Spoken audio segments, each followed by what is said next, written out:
हाँ, बहुत ठीक ठाक थे। यहाँ पे ये लोग इतना सीरियस कर दिए कि जान ले ली।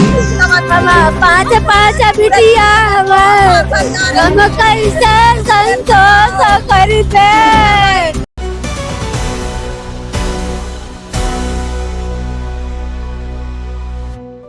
खबर राजधानी लखनऊ से है, जहां कृष्णा नगर क्षेत्र स्थित लखनऊ हॉस्पिटल में सोमवार की सुबह भर्ती एक मरीज की मौत हो जाने के बाद मृतक के परिजनों ने इलाज में लापरवाही का आरोप लगाते हुए जमकर हंगामा काटा। घटना की सूचना मिलते ही मौके पर पहुंची कृष्णा नगर पुलिस ने मृतक के परिजनों को समझा बुझाकर शांत कराया। जनपद उन्नाव के सोहरामऊ चुन्नी खेड़ा निवासी 45 वर्षीय बाबूराम पुत्र मुनेश्वर को उनके परिजनों ने आज सुबह लखनऊ के कृष्ण नगर क्षेत्र स्थित लखनऊ हॉस्पिटल में सुबह लगभग 5:30 बजे भर्ती कराया था। बाबूराम के सर में दर्द और शरीर के हिस्से में पैरालिसिस का असर था। इसके पहले वह कानपुर में LPS institute of cardiac surgery में भर्ती था, जहां चिकित्सकों ने जांच उपरांत उसके एक बाल्ब लीकेज की पुष्टि की थी। इलाज के दौरान उसकी तबीयत बिगड़ने एवं सिर में दर्द व शरीर के एक हिस्से में पैरालिसिस की शिकायत होने पर परिजनों ने वहां से बाबूराम को रिफर कराकर उन्नाव जिले के सोहरामऊ सर्जिकल हॉस्पिटल में भर्ती कराया, जहां ब्रेन हेमरेज की आशंका जताते हुए चिकित्सकों ने जवाब दे दिया। इसके परिजनों ने आज सुबह लखनऊ के कृष्णा नगर स्थित लखनऊ अस्पताल में भर्ती कराया था, जहां इलाज के दौरान बाबूराम की मौत हो गई। मृतक के परिजनों ने लखनऊ हॉस्पिटल के चिकित्सकों पर लापरवाही का आरोप लगाते हुए हंगामा काटना शुरू कर दिया और आरोप लगाया कि अस्पताल में उनके 20,000 रुपए जमा करने के बावजूद भी समुचित इलाज नहीं किया गया और तीमारदारों को गुमराह किया जाता रहा। वहीं घटना की जानकारी होते ही मौके पर पहुंची कृष्णा नगर पुलिस ने पीड़ित परिजनों को समझा बुझाकर शव के पोस्टमार्टम कराए जाने की बात की तो हंगामा कर रहे मृतक के परिजन शांत हो गए, शव को लेकर अपने घर चले गए। बता दें कि मृतक भूसा व्यापारी है। 3 भाइयों के जॉइंट फैमिली में उसके 4 लड़कियां और 1 लड़का है। पूरे परिवार का मुखिया मृतक ही था। रानी हमारे भाई हैं, इनके तबीयत खराब हुई थी रात में। फिर वहां से हम लोग 3 बजे यहाँ ले आए हैं। हाँ, इलाज नहीं हुआ, रात भर रखे रहे, सुबह 6 बज गया। उसके बाद पेमेंट पूरी जमा करवाए, पूरी दवा लिखे 20,000, रसीद कोई नहीं दिए। ये तो 20,000 तो लिखे हैं, 2,000, 4,000 ऐसे। हाँ, बहुत ठीक ठाक थे। यहाँ पे ये लोग इतना सीरियस कर दिए कि जान ले लिए। दिक्कत वही सर में दर्द था और एक हाथ और एक पैर काम नहीं कर रहा था। नहीं, सर में। हाँ, जांच कह रहे थे CT स्कैन होगा तभी हम बता पाएंगे दिमाग में क्या दिक्कत है। हो सकता है नस फट गई है, हो सकता है खून जम गया है। नहीं किए, नहीं, जब यहाँ पे खत्म हो गए तब CT स्कैन के लिए भेजे हैं। हम लोग सोचे बेहोश हैं, हम लोग ध्यान नहीं दिए। वहां पे जब लेके गए CT स्कैन हो गया तब अच्छी तरीके से पता चल गया कि सांस नहीं चल रही है, तब यहाँ पे लेके आए। आरोप लगा रहे हैं लापरवाही की, इनसे नहीं हो पा रहा था तो हम लोगों को साफ जवाब दे देते, हम लोग कहीं और देखते।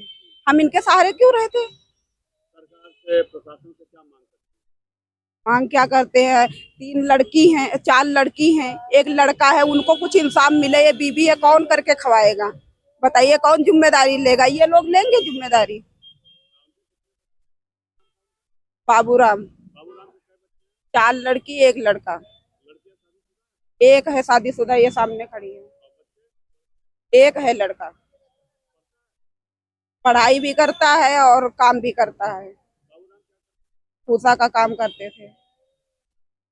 रात कला रहन कौनी लाज नहीं करनी हमें, कौनी लाज नहीं करनी हमें, ऐसे बेवकूफ बना रे, कौनी दवाई पानी नहीं करनी ना कौनो जवाब, पूरे पैसा जमा करवा ली नैनी, हम 5-5 बिटिया हम कैसे संतोष करबे, कैसे खत्म वही के फिर अंदर ले जा रे हमें, फिर ले जा रे हमें, हाँ जवाब दे देती,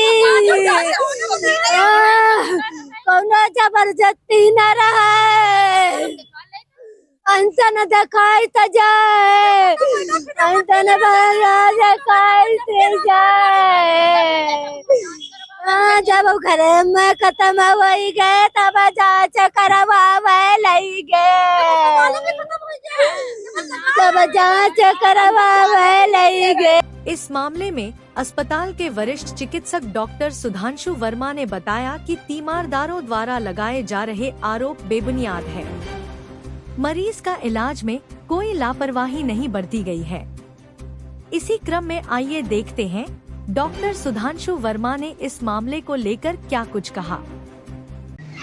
सर, सोहरा मऊ के एक मरीज आपके यहाँ आए थे, उनकी डेथ हो चुकी है। परिवार वाले आरोप लगा रहे हैं कि इलाज में लापरवाही हुई है, क्या कहना चाहते हैं इस विषय पर?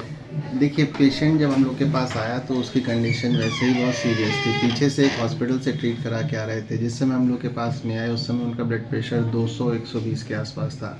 और सोहरा मऊ में भी इन्होंने एक जगह इलाज कराया, वहाँ पे भी इनका ब्लड प्रेशर 190 और 110 के आसपास में था। ठीक है, जिस कंडीशन में हम लोग के पास में इनका लेफ़्ट साइड काम नहीं कर रहा था, जो लेफ़्ट हेमिप्लेजिया हम लोगों ने इनको सस्पेक्ट किया। ठीक है, और हेमरेज के लिए इनको बताया गया। दूसरी बड़ी समस्या इनके साथ ये थी कि इनका हार्ट 20% मात्र काम कर रहा था और एक वॉल्व भी लीकेज था। तो सारी कंडीशन इनको बताई गई, आईसीयू में रखने के लिए कहा गया और सारी इलाज से संबंधित खतरे और सारी चीज़ें उनको उसी समय बताई गई थी कि ये खतरे हैं। इस स्थिति में कभी भी हार्ट कभी भी काम करना बंद कर सकता है, कभी भी ब्रेन डेड हो सकता है, दिमाग काम करना बंद कर सकता है, कभी भी कुछ भी हो सकता है। एक आरोप ये लोग अभी लगा रहे हैं कि पैसे 20,000 रुपये जमा करा लिए गए, सीटी स्कैन नहीं मौके पे कराया गया समय पर। सीटी स्कैन का जहाँ तक सवाल है, पेशेंट जिस समय हम लोग के पास में आया तो वो अनस्टेबल था, है ना, क्लिनिकली अनस्टेबल था। जब तक क्लिनिकल स्टेबल नहीं हो जाता, अगर हम पेशेंट को भेजते भी सीटी के लिए, तो वो इस तरीके की पॉसिबिलिटी कभी भी हो सकती थी। हाँ, तो पहला तो प्रायोरिटी है कि फर्स्ट एड और पेशेंट को क्लिनिकली स्टेबल करें। ब्लड प्रेशर इतना ज़्यादा था, सैचुरेशन ऊपर नीचे हो रहा था, तो जिस वजह से जब क्लिनिकली स्टेबल हुआ तब हम लोगों ने पेशेंट को सीटी के लिए भेजा। अब उनका कहना है कि सीटी देर से कराया, तो ये तो जब तक क्लिनिकल स्टेबल नहीं होगा क्लिनिकली, तब तक हम लोग कैसे भेजते हैं। फिलहाल इलाज में उसकी कोई कोताही नहीं हुई? इलाज में कोई भी कोताही नहीं बरती गई, ना तो कोई डिले हुआ। जिस समय हम लोग के पास पेशेंट आया, जो सस्पेक्ट हुआ कि हेमरेज की पॉसिबिलिटी दिख रही है, क्लिनिकली जो दिखा, उससे संबंधित सारी दवाएं, सारी चीज़ें शुरू कर दी गई थी। एक आरोप ये भी लगा रहे हैं कि 20,000 रुपये आपने लिए और 2-2 हज़ार रुपये की रसीद दी है। अब देखिए, ये तो गलत आरोप है। बाकी अगर इस तरह की कोई रसीदें हैं तो वो दिखाएं, उसको रीचेक किया जाएगा। ठीक।